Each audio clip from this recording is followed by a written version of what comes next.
Hello everyone, welcome back to Drawing for Kids. To start off, let's go over what material you'll need. You need some Crayola markers, which you can use any color markers that you like.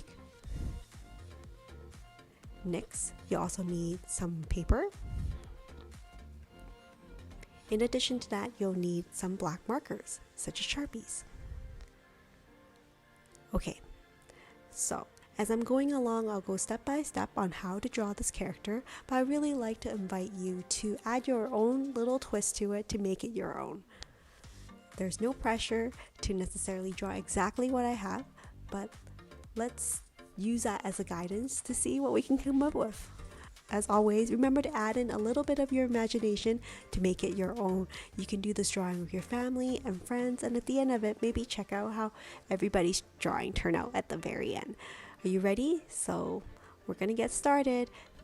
Today's drawing is inspired by one of my family members' favorite Pokemon of all time. Now, this is a water Pokemon. Can you guess which one it is? Well, let me tell you, it is SQUIRTLE, one of the original Pokemons in the start of the Kanto region. So let's start off the eyes for Squirtle. I'm going to do these ovals, not like exact circles for the eyes. So now we have two eyes. Next, we're gonna do the pupils as well. So let's draw in one pupil. It's basically a dot. If you like, you can change it up a little bit and make it a larger pupil or a smaller pupil, or it could be different colors or different shapes. Next, you can see I'm gonna draw in the mouth and draw in a small dividing line in the middle for the tongue. Now I'm gonna draw the head of Squirtle. Now, Squirtle's head is not exactly a circle.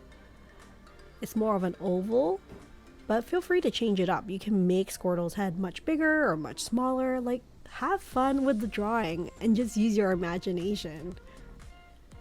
I find that every time I draw this drawing, it's a little bit different, but I also feel like it gives the Squirtle a different character. Okay, now you can see I'm doing the shell, the front of the shell, and of course I'm going to draw in these little arms and legs for Squirtle. They're not very big. I think it makes it so much cuter that way.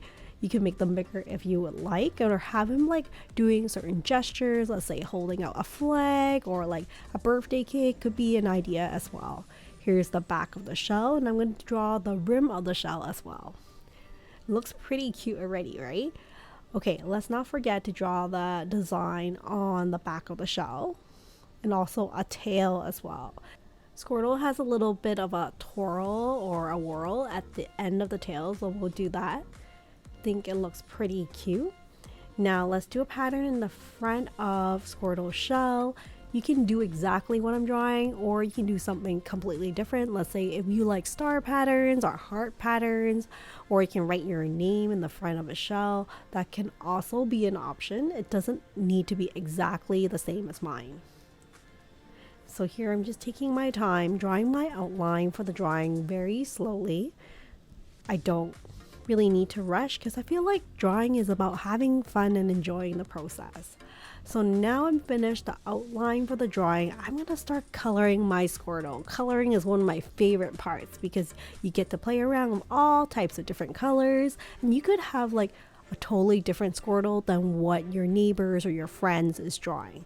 So I'm gonna use this blue color to start coloring in the arms, the legs, and the head as well. You can use a lighter blue or different shades of blue as well. I try my best to color within the lines and make sure like to fill in all the white gaps. I certainly try to do my best, but it's never perfect, and that is perfectly okay. Part of drawing and coloring is just enjoying the process and having fun with it. So now I'm going to take my time to color in the blue on my Squirtle.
After I finish the blue color, I'm going to start coloring in the mouth as well as the shell.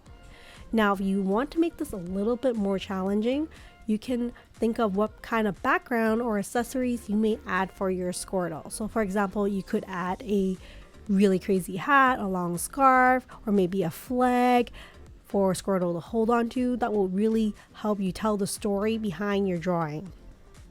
At the same time, you can also add on background. So let's say a park, or it could be a birthday party. Those are all ideas that you can use to kind of make your drawing a little bit different, a little bit more interesting.